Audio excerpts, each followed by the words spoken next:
नमस्कार दोस्तों, आप सभी का स्वागत है मेरे YouTube चैनल टेक्नो माइंड में। तो चलिए दोस्तों, आज फिर आए हैं हम आपके लिए एक नया चैप्टर लेके। इससे पहले चैप्टर्स का बात करेंगे बाद में, पहले आपके एग्जाम्स के बारे में बात करते हैं। आपके एग्जाम्स लगभग आ ही गए और एग्जाम्स की तैयारियों में आप लोग जोर शोर से लगे होंगे, ऐसा मेरा मानना है। और अगर आप अभी भी जो है किसी टेंशन में हैं, जैसे कि आपका सिलेबस कंप्लीट नहीं हो रहा है, या आप उसे कंप्लीटली रिवाइज नहीं कर पा रहे हैं, या आपको समझने में प्रॉब्लम है, तो अगर समझने में प्रॉब्लम है तो आप मुझे कमेंट में बता सकते हैं।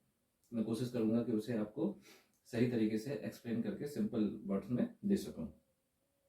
और अगर आपको लगता है कि कोई ऐसी प्रॉब्लम है कि आपका कवर अप भी है, आप रिवाइज भी सही तरीके से कर रहे हैं और आप जो है उसे सही तरीके से समझ पा रहे हैं, उसके बावजूद भी टेंशन है, तो एक बात बताएं आपको, ये टेंशन सभी को होती है और ये टेंशन लेने की जरूरत नहीं है, क्योंकि ये नॉर्मल सी बात है कि एग्जाम से पहले सब कुछ होने के बावजूद भी टेंशन होना आम बात है।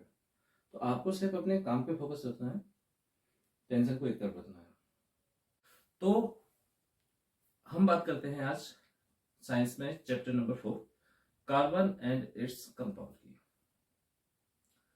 ये कार्बन जो है बहुत ही अनोखा एलिमेंट है, इसके कंपाउंड सबसे ज्यादा पाए जाते हैं। इसका कारण ये है कि ये कोवैलेंट बॉन्ड बनाता है। कोवैलेंट का मतलब होता है सहसंयोजक, मतलब ये साथ में इलेक्ट्रॉन का लेन देन करके और साझा करके क्या बना लेता है, बॉन्ड बनाता है। इसीलिए इसके सबसे ज्यादा बॉन्ड पाए जाते हैं, इसीलिए इसके एलिमेंट भी क्या पाए जाते हैं, सबसे ज्यादा पाए जाते हैं। चलिए इसके बारे में नॉर्मल सी बात करते हैं। इसकी वैलेंसी 4 होती है। इसकी वैलेंसी क्या होती है, 4 वैलेंसी का मतलब है कि ये अपने साथ किसी भी एलिमेंट के 4 मॉलिक्यूल को क्या कर सकता है, जोड़ सकता है। दूसरा ये है, तो कार्बन जो है, जैसे कि हम देखें आयनिक कंपाउंड्स में, आयनिक कंपाउंड्स बहुत ही स्ट्रांग होते हैं और इनका मेल्टिंग और बॉइलिंग पॉइंट भी बहुत ज़्यादा होता है। और ये जो है इलेक्ट्रिसिटी को क्या करते हैं, फ्लो करते हैं। कब, जब ये डाइल्यूटेड फॉर्म में रहते हैं या मोल्टन फॉर्म में रहते हैं, पिघली हुई अवस्था में। लेकिन कार्बन के बारे में बात करते हैं तो कार्बन जो है ये इलेक्ट्रिसिटी का बहुत ही पुअर कंडक्टर है। और अगर हम इसके बॉइलिंग एंड मेल्टिंग पॉइंट की बात करें तब भी ज़्यादा इनका बॉइलिंग पॉइंट और मेल्टिंग पॉइंट देखने को नहीं मिलता है, क्योंकि इनका जो फोर्स ऑफ अट्रैक्शन होता है इनके मॉलिक्यूल के बीच में, वो बहुत ही क्या होता है, वीक होता है, ज़्यादा स्ट्रांग नहीं होता है। ठीक है ना।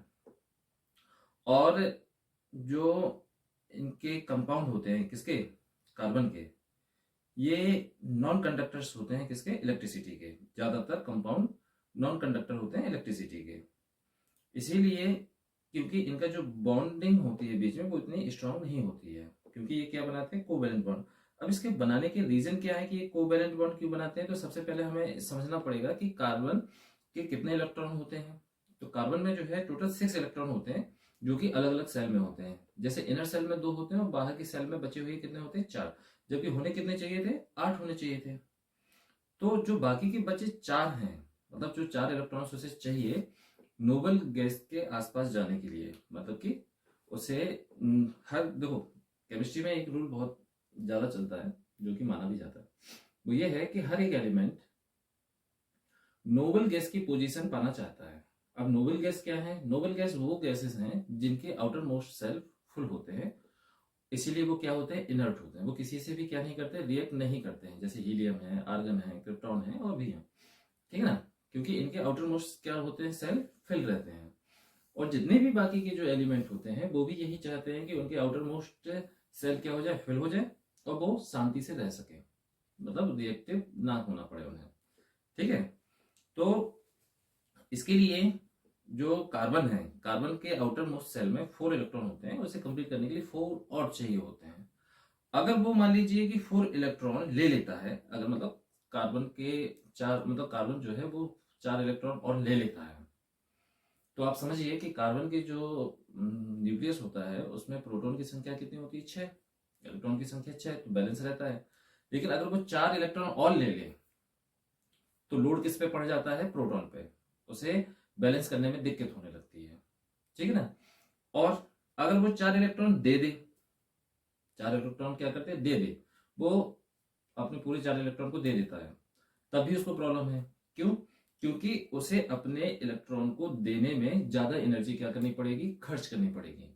इसीलिए वो ज्यादातर किस टाइप के कंपाउंड बनाता है, कोवैलेंट टाइप के कंपाउंड बनाता है, ठीक है ना, शेयरिंग करके। अगर कोई ऐसा एलिमेंट है जिसके पास एक ही इलेक्ट्रॉन है, जैसे कि हाइड्रोजन, तो वो अपने साथ और भी हाइड्रोजन के मॉलिक्यूल को क्या कर लेगा, जोड़ लेगा। जैसे कि हम बात करें CH4 की, किसकी बात करते हैं, CH4 की। तो CH4 जो होता है, CH4, इसमें कार्बन के कितने एटम्स होते हैं, 4 एटम्स होते हैं सिंगल कार्बन के साथ। क्यों? क्योंकि कार्बन की वैलेंसी कितनी है, 4 है। ये 4 कार्बन को जोड़ के क्या बना लेता है, मीथेन। अगर हम बात करें किसकी, ईथेन की, तो ईथेन के साथ भी ये क्या करता है कि कार्बन और हाइड्रोजन के ये, अगर हम इसको सही तरीके से लिखें तो ये होगा क्या, और मतलब कि 2 कार्बन आपस में जुड़ते हैं पहले, फिर बाकी की जो उनकी बैलेंसी बचती है उससे वो क्या जोड़ लेता है, हाइड्रोजन जोड़ लेता है। ये इसका नाम क्या है, ये है ईथेन, ठीक है। इस टाइप से ये क्या बनाता है, कंपाउंड बनाता है। और कार्बन कार्बन जो आपस में बॉन्ड बना लेते हैं, और बाकी की जो इसकी बैलेंसी बचती है वो हाइड्रोजन के साथ क्या कर लेती है, कंप्लीट कर लेती है। इस तरीके से इसके बॉन्ड बनते हैं। कोवैलेंट बॉन्ड में अब जैसे, अब यहाँ तो कार्बन कार्बन, जैसे C2H6 की बात करें, तो एक कार्बन के साथ 3 हाइड्रोजन जुड़ रहे हैं और दूसरे कार्बन के साथ भी 3 हाइड्रोजन जुड़ रहे हैं, जबकि बचा हुआ जो एक बैलेंस है वो आपस में ही क्या कर लेते हैं, कंप्लीट कर लेते हैं। अब एक जो बचता है इसके पास, पहले वाले कार्बन के पास और दूसरे वाले कार्बन के पास, तो वो दोनों ही किस टाइप से बॉन्ड बनाते हैं, कोवैलेंट टाइप से, ठीक है।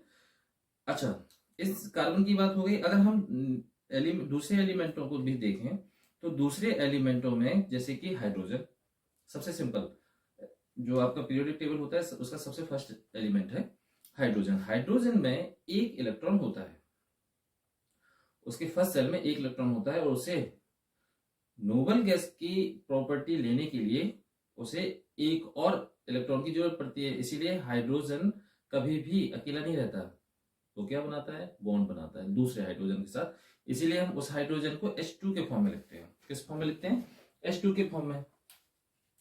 ये सिंगल बॉन्ड है, हाइड्रोजन और हाइड्रोजन, मतलब सिंगल बॉन्ड से वो क्या हो जाते हैं, जुड़ जाते हैं। अगर हम बात करें ऑक्सीजन की, ऑक्सीजन जो है वो डबल बॉन्ड से आपस में क्या होता है, जुड़ता है। डबल बॉन्ड बात करें तो इस तरीके से, इसीलिए हम ऑक्सीजन को हमेशा O2 के फॉर्म में ही क्या करते हैं, राइट डाउन करते हैं नॉर्मली, ठीक है। अब बात करते हैं नाइट्रोजन की। नाइट्रोजन में इसकी वैलेंसी भी 3 होती है, कितनी होती है, 3, और ये जो है 3 बॉन्ड के साथ किससे जुड़ जाता है, नाइट्रोजन के साथ जुड़ जाता है। इस तरीके से अलग अलग एलिमेंट अपने हिसाब से बॉन्ड बनाते हैं, जिस तरीके की उनकी बैलेंसी होती है, और उस तरीके से वो क्या होते हैं, सैचुरेटेड हो जाते हैं। अब हम बात करते हैं कार्बन पे, फिर लौट के आते हैं। कार्बन में ये सारी प्रॉपर्टीज अकेले कार्बन में ही होती हैं, क्योंकि वो आपस में सिंगल बॉन्ड भी बना लेता है, डबल बॉन्ड भी बना लेता है, और ट्रिपल बॉन्ड भी बना लेता है जब जैसी जरूरत पड़े, ठीक है ना। तो हाइड्रोजन के साथ मोस्टली उसके जो है बॉन्ड बनते हैं। अगर देखा जाए तो हाइड्रोजन के अलावा भी वो दूसरे एलिमेंटों के साथ क्या बना लेता है, अपने बॉन्ड बना लेता है। अब दूसरे एलिमेंट में जैसे कि हम ले लें, जैसे कि ऑक्सीजन है, हाइड्रोजन है, नाइट्रोजन है, सल्फर है, क्लोरीन है, और दूसरे बहुत सारे एलिमेंट हैं जिनके साथ कार्बन क्या बना लेता है, अपने बॉन्ड बना लेता है। इसीलिए जो है इसके ज्यादा क्या पाए जाते हैं, एलिमेंट पाए जाते हैं। तो ये तो हो गई कार्बन के बारे में बात। अब बात करते हैं कि कार्बन के जो एलोट्रॉप्स होते हैं अपर ग्रुप होते हैं, मतलब कि कार्बन से ही बने लेकिन देखने और प्रॉपर्टीज में अलग अलग टाइप के एलिमेंट क्या कहलाते हैं, एलोट्रॉप्स कहलाते हैं। वो कार्बन के होते हैं, जैसे कि डायमंड, ग्रेफाइट। नॉर्मली आपने पहले भी पढ़ा होगा छोटी क्लासों में कि डायमंड और ग्रेफाइट दोनों ही कार्बन के बने होते हैं, लेकिन दोनों की ही प्रॉपर्टी अलग अलग होती है। वो इसलिए होती है क्योंकि कार्बन में जो कार्बन मॉलिक्यूल्स हैं वो आपस में जुड़ने का तरीका, और ग्रेफाइट है, ग्रेफाइट में कार्बन मॉलिक्यूल का आपस में जुड़ने का तरीका क्या होता है, अलग अलग होता है। अगर हम डायमंड की बात करें तो डायमंड जो है 3 डायमेंशनल फॉर्म स्ट्रक्चर अगर आप उसका देखें तो वो सिंगल बॉन्ड के थ्रू दूसरे कार्बन एटम्स के साथ जुड़ा रहता है। जबकि अगर हम ग्रेफाइट की बात करें तो ग्रेफाइट जो है हेक्सागोन फॉर्म में डबल बॉन्ड के थ्रू एक दूसरे से कार्बन से क्या होते हैं, जुड़ते हैं। इसलिए अगर देखा जाए कि कार्बन और ग्रेफाइट, सॉरी डायमंड और ग्रेफाइट दोनों के ही क्या है, एलोट्रॉप्स हैं। अब बात करें कि इनकी प्रॉपर्टीज में क्या डिफरेंसेस हैं, तो डायमंड जो है बहुत ही हार्ड मटेरियल होता है और ग्रेफाइट काफी सॉफ्ट होता है। डायमंड जो है वो इलेक्ट्रिसिटी को कंडक्ट नहीं करता है, जबकि ग्रेफाइट करता है। आपको नॉर्मली सेल में देखने को मिल जाता है, बीच में रॉड डली रहती है, वो कार्बन किसकी होती है, ग्रेफाइट की ही होती है। वो इलेक्ट्रिसिटी को कंडक्ट करता है। इसकी एक और एरोट्रॉप्स के बारे में बात करें तो वो है फुलरीन। फुलरीन जो है ये पेंटागन इसके शेप होते हैं। जब कार्बन मॉलिक्यूल आपस में जुड़ते हैं तो रिंग शेप बनाते हैं जिसका शेप होता है पेंटागन, और ये आपस में एक बॉल की तरह क्या होते हैं, जुड़े हुए होते हैं। तो इसका ये थर्ड क्या है, एरोट्रॉप है। जबकि नॉर्मली जो सभी लोग जानते हैं वो डायमंड और ग्रेफाइट ये भी एक दूसरे की क्या ही हैं, एरोट्रॉप्स हैं। और इनके बॉन्ड की वजह से इनकी प्रॉपर्टीज में क्या होता है, डिफरेंसेस होता है। तो आपको समझ में आ गया होगा कि एलोट्रॉप्स क्या होते हैं। एलोट्रॉप्स का मतलब सीधा सीधा सा है, अगर हम सीधे शब्दों में बात करें, कि सेम एलिमेंट के बने हुए कोई चीज है जिनकी प्रॉपर्टीज अलग अलग है और उनका जुड़ने का तरीका अलग अलग है, तो वो क्या कहलाते हैं, एलोट्रॉप्स कहलाते हैं। क्लियर है? तो ये सारी चीजें यहां पे हो गई। अब हम बात करेंगे इसके आगे कि जो आपका कार्बन का वर्सेटाइल नेचर है, वर्सेटाइल नेचर वो क्या है, क्यों है। तो वर्सेटाइल नेचर में हम बात करते हैं कार्बन की, कि कार्बन जो है, कार्बन कार्बन आपस में जुड़कर क्या बनाते हैं, बॉन्ड बनाते हैं, जिन्हें हम क्या बोलते हैं, कैटेनेशन कहते हैं। क्या कहते हैं, कैटेनेशन। मतलब सेम साइज के मॉलिक्यूल आपस में जुड़ के बॉन्ड बना लें तो वो क्या कहलाता है, कैटेनेशन कहलाता है। ठीक है ना। ये एबिलिटी किसमें होती है, कार्बन में होती है। इसीलिए कार्बन की लंबी लंबी चेनें होती हैं, और सिर्फ लंबी नहीं, ब्रांच्ड भी होती हैं। ठीक है ना, रिंग शेप में भी होती हैं, अलग अलग शेप में होती हैं। इसीलिए इनकी जो कैटेनेशन की वजह से ये बड़े बड़े क्या बनाते हैं, मॉलिक्यूल्स बना लेते हैं। बनाने को तो सिलिकॉन भी बनाता है हाइड्रोजन के साथ, लेकिन इसकी एक प्रॉब्लम है, ये बहुत ही रिएक्टिव होता है। मतलब सिलिकॉन हाइड्रोजन के साथ जुड़कर चेन के फॉर्म में, मतलब 7 से 8 तक की जो है चेन बना लेता है जुड़कर, लेकिन ये बहुत ही ज्यादा क्या होता है, रिएक्टिव होता है। ये कार्बन बॉन्ड की तरह ज्यादा स्ट्रांग नहीं होता है और स्टेबल भी नहीं होता है इसी वजह से। इसीलिए इसके जो कंपाउंड हैं वो ज्यादा मात्रा में नहीं होते हैं, किसके, सिलिकॉन हाइड्रोजन के, और जबकि कार्बन के बहुत ज्यादा होते हैं। तो ये तो एक बात हो गई। दूसरी बात है बैलेंसी। कार्बन की बैलेंसी 4 होती है, जबकि कार्बन की वैलेंसी 4 होने के बाद भी ये मोनोवैलेंट एलिमेंट के साथ आसानी से क्या बना लेता है, अपने बॉन्ड बना लेता है। अगर जैसे उसे एक हाइड्रोजन मिला तो वो एक हाइड्रोजन के साथ जुड़ जाएगा, बाकी का ट्रिपल बॉन्ड बना लेगा दूसरे कार्बन के साथ। तो दूसरा कार्बन के पास भी एक हाइड्रोजन है और पहले कार्बन के पास भी एक हाइड्रोजन है, दोनों ने एक एक हाइड्रोजन ले लिया, जबकि कार्बन कार्बन ने आपस में क्या बना लिया, ट्रिपल बॉन्ड बना लिया। तो इस तरीके से बनाने की वजह से भी इसके एलिमेंट की संख्या क्या होती है, ज्यादा होती है।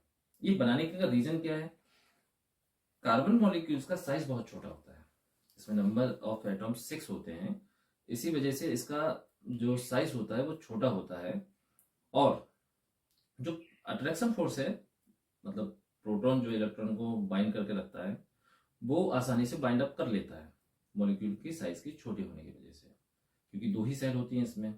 ठीक है ना, एक में 2 होते हैं, दूसरे में 4 होते हैं। तो ये आसानी से वो मैनेज कर लेता है उस पोजीशन को, इस वजह से भी ये ज्यादा स्टेबल होता है और ज्यादा मात्रा में कंपाउंड बना पाता है। सैचुरेटेड और अनसैचुरेटेड कार्बन कंपाउंड की बात करें तो सैचुरेटेड और अनसैचुरेटेड कार्बन कंपाउंड में फर्क इतना है कि अगर कार्बन के सारे जो वैलेंसी है वो फुल है, वैलेंसी कैसी है, फुल है, मतलब सिंगल बॉन्ड में है, तो वो सैचुरेटेड है। और अगर वो सिंगल फॉर्म में नहीं है, डबल बॉन्ड में है, तो वो क्या है, अनसैचुरेटेड है। जैसे कि ये वाला कंपाउंड की बात करें, ये सैचुरेटेड है क्योंकि सिंगल कार्बन है और इसके साथ 4 हाइड्रोजन क्या है, जुड़े हुए हैं, ये और ये। तो इसके कोई भी जो वैलेंसी है वो फ्री नहीं है, सारी की सारी इंगेज्ड है हाइड्रोजन के साथ। इस वजह से ये क्या है, सैचुरेटेड है। अब देखिए ये तो आपका यहाँ पे कंप्लीट हो गया।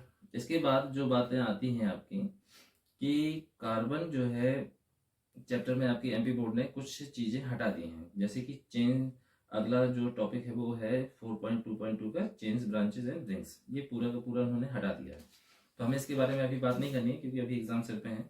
इनके बारे में हम सीखेंगे और कभी, जैसे नॉमेनक्लेचर ऑफ कार्बन कंपाउंड्स हैं, होमोलोगस सीरीज हैं, इनके बारे में हम फिर कभी बात करेंगे, ठीक है ना। कॉम्बिनेशन है, केमिकल प्रॉपर्टीज हैं कार्बन कंपाउंड्स की, तो ये अभी मतलब है तो इम्पोर्टेंट, लेकिन जब एग्जाम में नहीं आना है तो इनको अभी नहीं पढ़ना है, क्योंकि हम कर रहे हैं एग्जाम की तैयारी और एग्जाम में जो आएगा हम सिर्फ वही पढ़ेंगे, इसके अलावा कोई दूसरी चीजें नहीं पढ़ना है। क्लियर है। अब हम बात, इसमें जो लास्ट बचता है वो बचता है सोप्स एंड डिटर्जेंट्स। सोप में एक कंपाउंड होता है NaOH, सोडियम हाइड्रोक्साइड।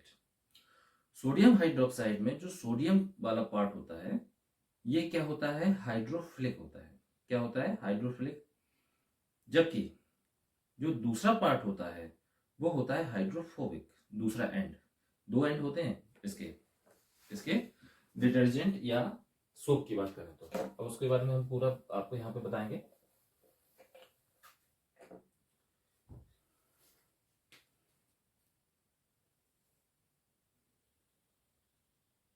ठीक है ना। तो इसका जो ये वाला पॉइंट है, ये है हाइड्रोफिलिक, जबकि ये जो वाला पॉइंट है ये है क्या, हाइड्रोफोबिक। हाइड्रोफोबिक का मतलब है जो पानी से डरता हो, वो पानी के साथ नहीं जुड़ता। जबकि हाइड्रोफिलिक का मतलब है ऐसा एंड जो कि पानी के साथ आसानी से जुड़ जाता है, उसे कोई परेशानी नहीं होती है। इसीलिए जब हम साबुन में कपड़े धोते हैं या नहाते हैं तो उसमें एक एंड पानी के साथ जुड़ा रहता है जो कि हाइड्रोफिलिक होता है, जबकि दूसरा एंड जो हाइड्रोफोबिक होता है वो पानी के साथ नहीं जुड़ता, वो कचड़े के साथ जो कि कपड़ों में होता है उसके साथ जुड़ जाता है, जिससे पानी उसे आसानी से खींच के क्या कर देता है, बाहर कर देता है। यही रीजन है कि डिटर्जेंट और सोप से कपड़े क्या हो जाते हैं, साफ हो जाते हैं। सीधा सा फंडा है कि अगर कोई भी चीज है जो कि जैसे डर्ट है जो कि कपड़ों में आ जाती है जब हम उन्हें यूज करते हैं, तो वो डर्ट किस तरीके से साफ होती है कपड़ों से, इसका सीधा सा यही रूल है कि जो डिटर्जेंट और सोप होते हैं वो जब पानी में डिजोल्व करते हैं तो वो बनाते हैं मिसेल। क्या बनाते हैं, मिसेल। और मिसेल जो है उसका एक पॉइंट हाइड्रोफोबिक होता है और दूसरा पॉइंट हाइड्रोफिलिक होता है। हाइड्रोफोबिक वाला पॉइंट जो है डर्ट से कनेक्ट रहता है और हाइड्रोफिलिक वाला पॉइंट जो है वो पानी से कनेक्ट रहता है। और जब हम उसे बार बार पानी से निकालते हैं तो वो जो मिसेल्स हैं वो पानी से जुड़ के डर्ट को क्या कर देते हैं, बाहर निकाल देते हैं। इसीलिए जो है ये क्या हो जाता है, साफ हो जाता है। क्लियर।